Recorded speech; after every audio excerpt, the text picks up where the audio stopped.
Саламатсыздарбы достор.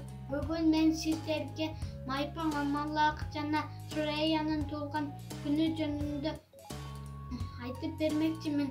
Бүгүн Шуреянын туулган күнү. Ал туулган күнү белгилемей болду.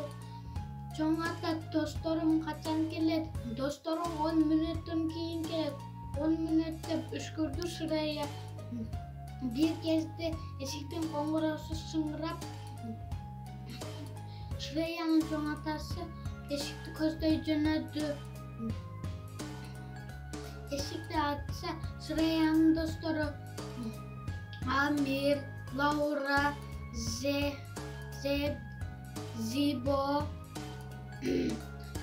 Майпаң Мамалак достору белектер алып келишиптир.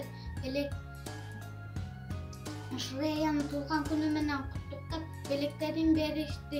Кийин ойношту, ырдашты, бийлешти, каткырышты.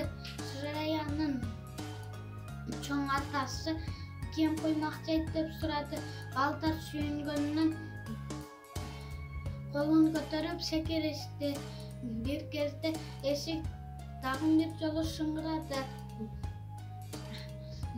Шуреянын чоң атасы эшикти көздөй жөнөдү. Мен күткүм келбейт деп Шурея куймакты өзү бышыра баштады. Куймакты отурам деп колунан куймак учуп кетти. Шуреянын колуна түштү. Ошол кезде Майпаң Мамалак кранды суусун ачып, Шуреянын колун тосту.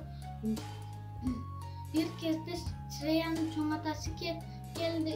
Шурея чоң атасына умтулду, бирок чоң атасы дагы Шуреянын колун сууга тосту. Эгерде бир жерин күйүп калса, ысыга муздагы чейин сууга суутуш керек деп айтты. Ошол кезде Майпаң Мамалак жана Шуреянын чоң атасынан балдар маалымат алышты. Биринчи эреже сууга салып колубузду муздатышыбыз керек. Кийин башка дарыларды койсо болот деп түшүндүрдү.